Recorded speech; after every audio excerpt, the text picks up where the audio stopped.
Hey everyone, Josh here from Fresh Start Customs, and today I'm going to be showing you the entire start to finish process of using a pre-made laser design. So as you can see, we are on the app.glowforge.com homepage here. So we're going to upload a design. So if you're new to Glowforge, you may want to watch this video and you can see the whole process of uploading, printing, and unmasking and assembling a design here. So I'm going to go ahead and click this create button, and I'm going to click upload from a file. And as you can see right here is my new calendar design that I just created. This is exactly how the layout's going to look if you end up purchasing the design from me directly. So if you just want to print it and use the correct materials, then you can go ahead and use these SVG files right away. Then you're good to go. Otherwise, you can design your own file or edits to this in Illustrator. And if you're going to use a third-party program like Inkscape, I would probably use these PDF files here. So let's go ahead. I'm just going to upload straight and use the correct information.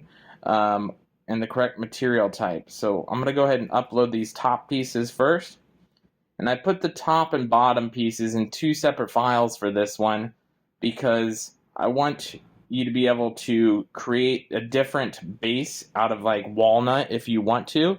But if you don't want to, then you can upload both files at once like I did and then print it all on one sheet here as long as you're using the correct materials.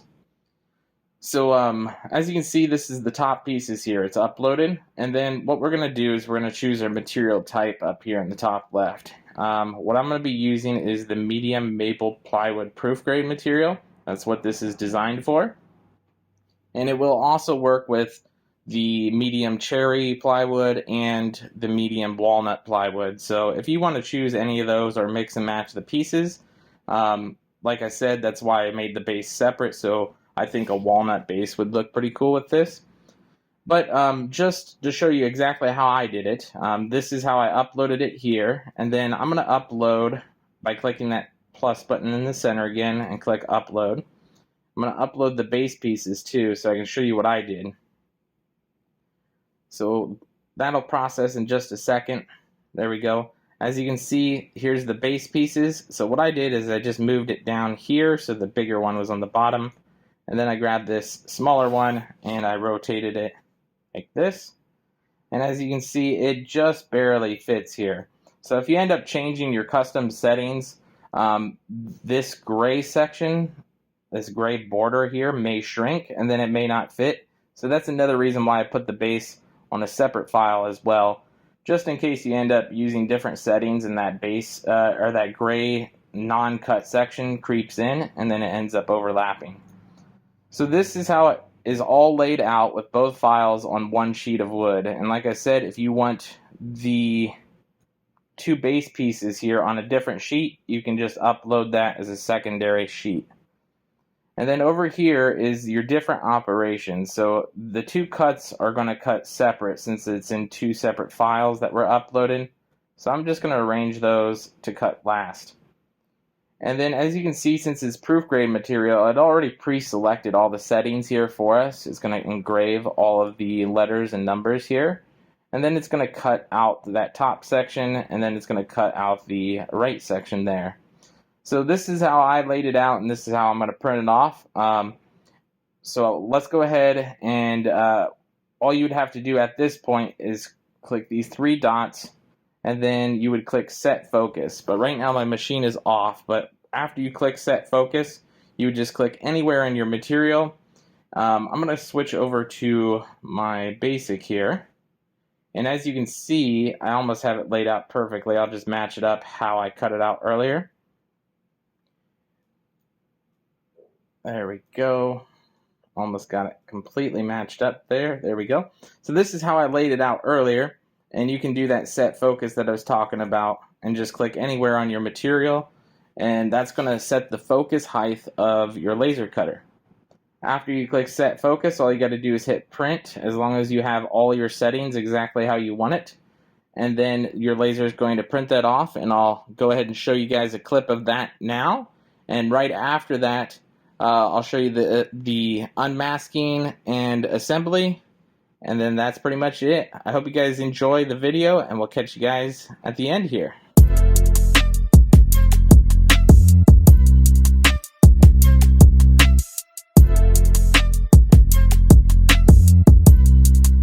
All right, everyone, as you can see, we just got this off the laser. This is the desk calendar we're going to be building. I left masking tape on this one just in case you don't know what masking tape is. All proof grade material comes with this masking tape on, and it also has this sticker which you can cut through. As you can see, I did cut through this sticker for this one just for a demonstration.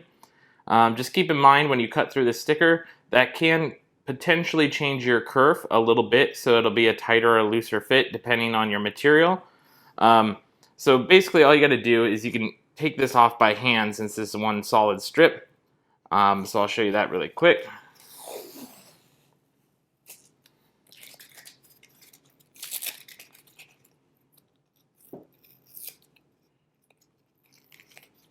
There we go. So as you can see, I got the masking tape off of there now. Another way that you can do it is you can use Gorilla Tape here, like duct tape. That you just put on and then peel it off, especially like if you have all the letters and numbers. Another thing you can use is a plastic razor blade. So after you get all the masking tape off, let's say there's a bunch of masking tape in between all of the 0s, 9s, 8s, and so on, then you can just use the plastic razor blade here, wipe all of that off, and it comes off real smooth and easy. So I just wanted to show you guys those two cool tools for unmasking. So let's go ahead and get into the build here. So to build this, you're going to want a rubber tip hammer. I'm going to go grab that really quick.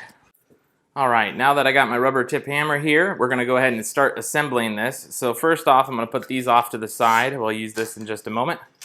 But what you want to do is you want to use both of these sides. You're going to have to flip one over so you can match them up. And then you're just going to match these tabs into these slots here. So first off, I'm going to just line it up like this, and you're going to make sure the tabs are to the back, and this big slot that this is going to go through is up front. And then you're just going to give it a nice little tap if needed. Looks like mine is nice and just hand fit here. And like I said, you may have to adjust. See, this one's a little bit tighter on this side because all material changes, and depending on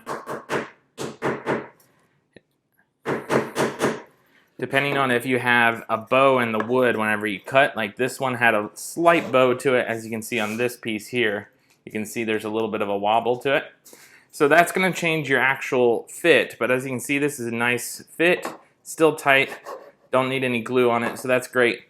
So next up, now that we have this built, all we got to do is plop it into our stands here. So what I like to do, instead of stacking both at once, I like to do one first.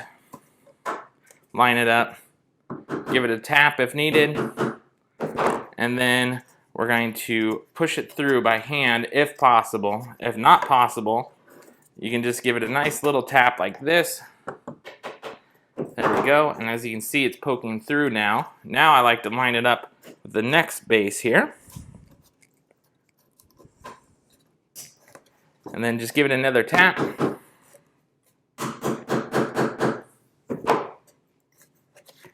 There we go. So as you can see on the bottom, it's nice and flush on both of those. And we have the top built here. So finally, all you got to do is slide this through.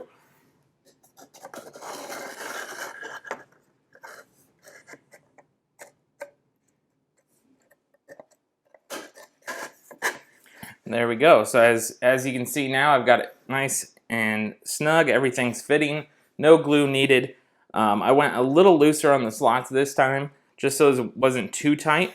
And now you can see you can actually slide this through to whatever date and date that you need and what month it is. So you can just keep changing the date anytime that you want just by sliding it. And then you can slide it all the way over, and it's got enough room to hang over here so it doesn't actually fall out if need be. So that's pretty much it. That is the desk calendar design here, and that is the entire walkthrough on how easy it is to build something with the Glowforge with a pre-made design. So other than that, I hope you guys enjoyed the video. I hope you enjoy the new design, and we'll catch you guys next time.